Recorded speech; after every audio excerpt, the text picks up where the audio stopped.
बिस्मिल्लाहिर्रहमानिर्रहीम, अस्सलाम वालेकुम। जैसा कि लास्ट टाइम हम लोगों ने इलेक्ट्रॉनिक कॉन्फ़िगरेशन का टॉपिक शुरू किया था और उसकी हमने आपको कुछ डिटेल्स बताई थी।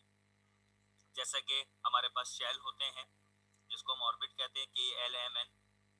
के अंदर 2 इलेक्ट्रॉन, एल में 8, एम में 18, एन में 32 इलेक्ट्रॉन की गुंजाइश होती है। फार्मूला था 2n² के तहत। फिर जिस तरीके से घर के अंदर रूम्स होते हैं, इसी तरह हर शेल के अंदर सब शेल होते हैं जिसको ऑर्बिटल कहते हैं। के में एक ऑर्बिटल होता है क्योंकि पहला शेल है, एल दूसरा शेल है 2 ऑर्बिटल होते हैं, एम तीसरा शेल है 3 ऑर्बिटल होते हैं, एन चौथा शेल है 4 ऑर्बिटल होते हैं।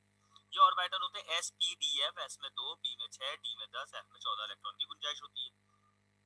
फिर हमने ये पढ़ा था कि 4 क्वांटम नंबर होते हैं, वो किसी भी ऑर्बिटल को डिस्क्राइब करते हैं। पहला उसके नंबर ऑफ शेल जिसको प्रिंसिपल क्वांटम नंबर कहते हैं। दूसरा एजिम्यूटल क्वांटम नंबर जिसको एल कहते हैं, जो एस पी डी एफ की वैल्यू को जाहिर करता है। एस की 0, पी की 1, डी की 2, एल की 3। फिर तीसरा होता है मैग्नेटिक क्वांटम नंबर, जो हमें ये बताता है कि एस में 2, पी में 6, डी में 10, एफ में 14 इलेक्ट्रॉन आएंगे और ये पेयर फॉर्म में आते हैं। और स्पिन क्वांटम नंबर बताता है कि इलेक्ट्रॉन जो है वो अपोजिट स्पिन की तरफ घूमते हैं, या तो क्लॉकवाइज या एंटी क्लॉकवाइज।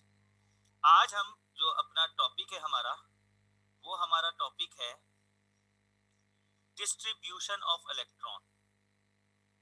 यानी कि अब हम इलेक्ट्रॉन को प्रॉपर तरतीब देंगे और इस डिस्ट्रीब्यूशन ऑफ इलेक्ट्रॉन को हम कहते हैं इलेक्ट्रॉनिक कॉन्फ़िगरेशन, जैसा कि हम अपने टॉपिक के शुरू में हमने बता दिया था, पुराने हमारे वीडियोस के अंदर देखा जा सकता है। अब डिस्ट्रीब्यूशन ऑफ जो इलेक्ट्रॉन हम करते हैं, ठीक है, वो 4 रूल के तहत होती है। Is followed by 4 rules. अब हमें ये 4 रूल पढ़ना पड़ेंगे भाई, यानी कि डिस्ट्रीब्यूशन ऑफ इलेक्ट्रॉन के 4 रूल। पहला कहलाता है पॉली एक्सक्लूशन प्रिंसिपल। दूसरा कहलाता है एफ बाउ प्रिंसिपल।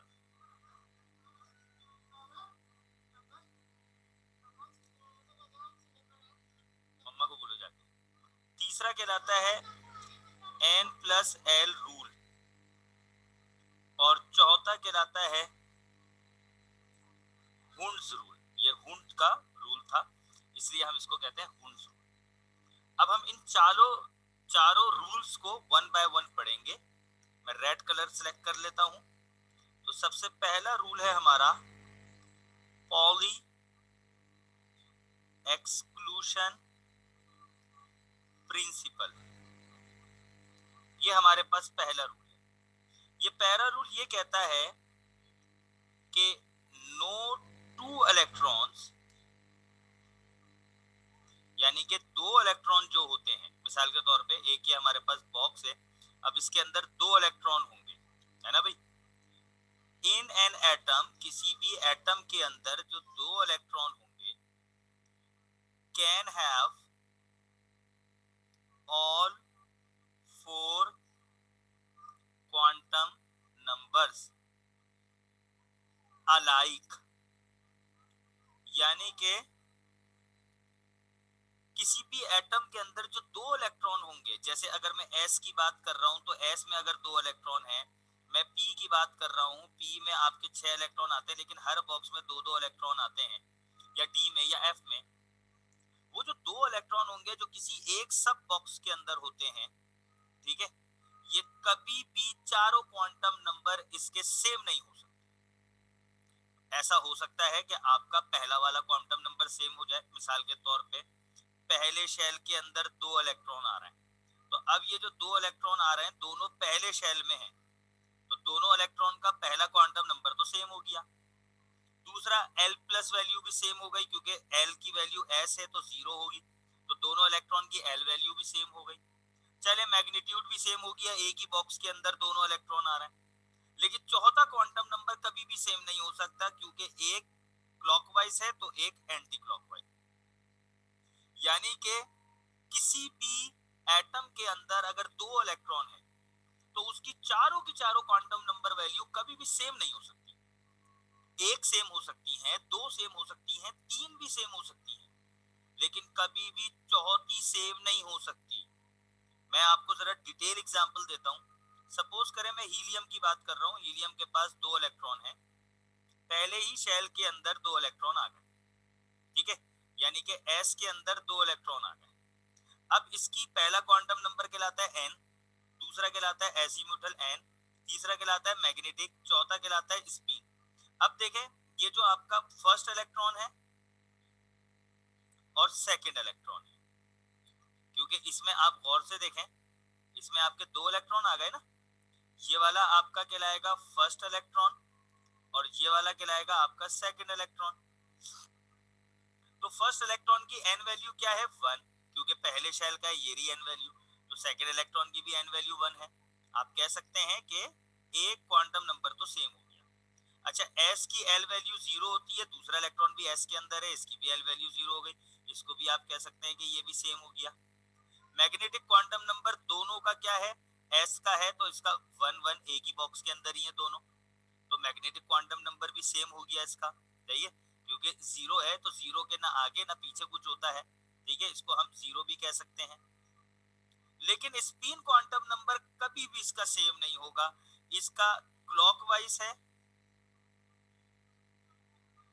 तो इसका एंटी क्लॉकवाइज है, यानी कि इसकी स्पिन +1/2 है तो इसकी स्पिन -1/2 है, इसकी स्पिन यूं है तो इसकी स्पिन यूं है, तो देखा जाए ये सेम नहीं हुआ। तो बात पॉली एक्सक्लूजन प्रिंसिपल की ये बात होती है कि कोई भी एटम के अंदर जो दो इलेक्ट्रॉन होंगे उसके maximum maximum 3 quantum number same हो सकते हैं, कभी भी चारों क्वांटम नंबर सेम नहीं हो सकते, ठीक है भाई, ये बात आ गई, ठीक है भाई। अब उसके बाद जब हमारा दूसरा रूल आता है, वो आता है n+l वैल्यू, या जिसको हम n+l रूल भी कहते हैं। इसमें क्या कहते हैं, इसमें कहते हैं कि electron will field first, electron उधर पहले भरा जाएगा where n+l value is less. अगर n+l वैल्यू किसी शेल की कम है तो इलेक्ट्रॉन पहले उसमें भरा जाएगा। जैसे मिसाल के तौर पे मैं आपसे मिसाल देता हूं, हम 3D देखते हैं, 4s देखते हैं। अब इन दोनों में गौर से देखें, या मैं आपके 4p देखते हैं, अब मिसाल दे रहा हूं मैं इसकी, ठीक है। अब 3D की n+l वैल्यू देखें जरा, ये 3 क्या है, ये 3 बेसिकली n है और d क्या है, ये l है। अब यहाँ n+l वैल्यू अगर मैं देखूं तो 3+2, क्योंकि d की वैल्यू 2 थी, याद है हमने इससे पहले जो है वो जब हमने एजीम्यूटल क्वांटम नंबर देखा था तो उसमें हमें l वैल्यू पता चली। अब 3D की n+l वैल्यू है 5। अब मैं 4s की अगर चेक करूं, 4 तो हो गया n और s ये हो गया l। अब n कितना है 4 प्लस s की वैल्यू कितनी होती है 0, तो 4s की वैल्यू हो गई 4।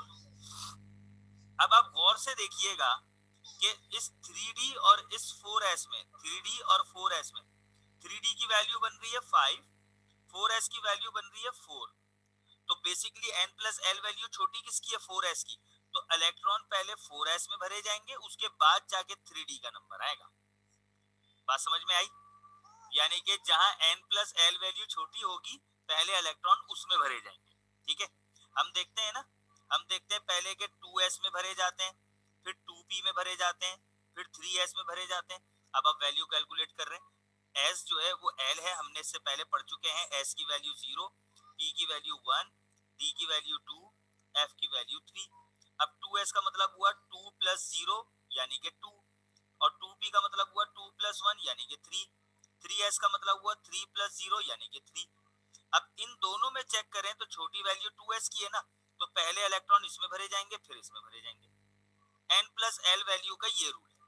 अच्छा, एक और रूल भी है n+l वैल्यू का, if n+l value is same, अगर बराबर आ जाए, जैसे आप यहां देखें 2p और 3s में 2p की n प्लस एल वैल्यू 3 है और 3s की n प्लस एल वैल्यू 3 है, दोनों सेम हो गई ना। तो then electron will field first, electron वहां पहले भरा जाएगा where n value is small. ये कंडीशन कब आती है? जब n प्लस एल वैल्यू दोनों बराबर हो जाए। अब देखिए यहाँ दोनों वैल्यू बराबर है, अब n की वैल्यू जहां छोटी होगी इलेक्ट्रॉन पहले भरा जाएगा, n की वैल्यू ये होती है जो नंबर लिखे होते हैं। अब 2 और 3 में छोटा 2 है ना, तो पहले 2p में भरा जाएगा फिर 3s में भरा जाएगा। हालांकि देखा जाए 2p की वैल्यू भी 3 है और 3s की n प्लस एल वैल्यू भी 3 है, दोनों सेम है ना, लेकिन ये 2 नंबर छोटा है, n की वैल्यू है ये छोटी है, तो इसलिए इसमें भरा जाएगा। ये n प्लस एल रूल कहलाता है, ठीक है। अच्छा, एफ बाउ प्रिंसिपल बहुत आसान है और बहुत अच्छा भी है, सही है। एफ बाउ प्रिंसिपल जो है इसने हमें एक चार्ट बना दिया और उस चार्ट के तहत जो है वो हम आसानी से भर लेते हैं, ठीक है।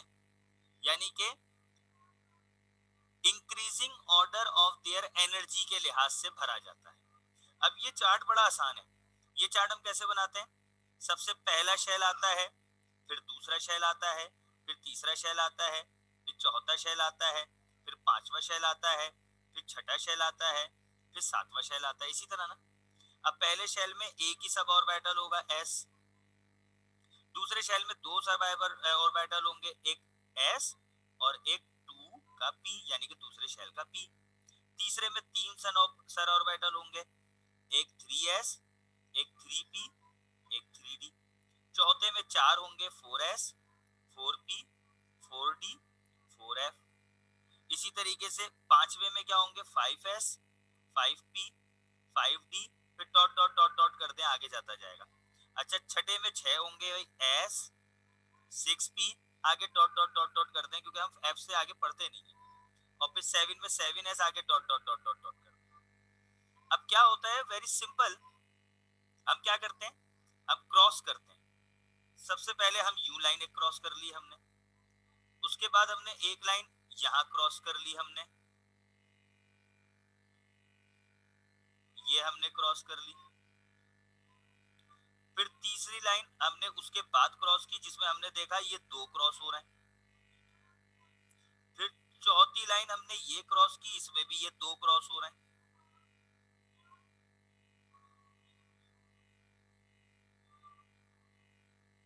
फिर पांचवी लाइन हमने ये क्रॉस की, इसमें तीन क्रॉस हो रहे हैं।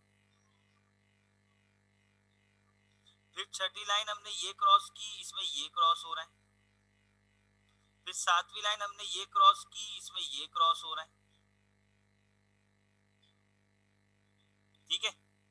अब हम क्या करते हैं? हम देखते हैं सबसे पहले जो क्रॉस हो रहा है उसको पहला नंबर दे देते हैं। मैं ब्लैक से देता हूँ। ये पहले क्रॉस हो रहा है ना, ये हो गया पहला नंबर, ये हो गया आपका दूसरा नंबर। फिर इस वाली लाइन को देखें तो पहले ये क्रॉस हो रहा है तीसरा, फिर ये चौथा, फिर ये पांचवा, फिर ये छठा, फिर ये सातवां, फिर ये आठवां, फिर ये नौवां, फिर ये 10वां, फिर 11वां, फिर 12वां, फिर 13वां, फिर 14, फिर 15, फिर 16।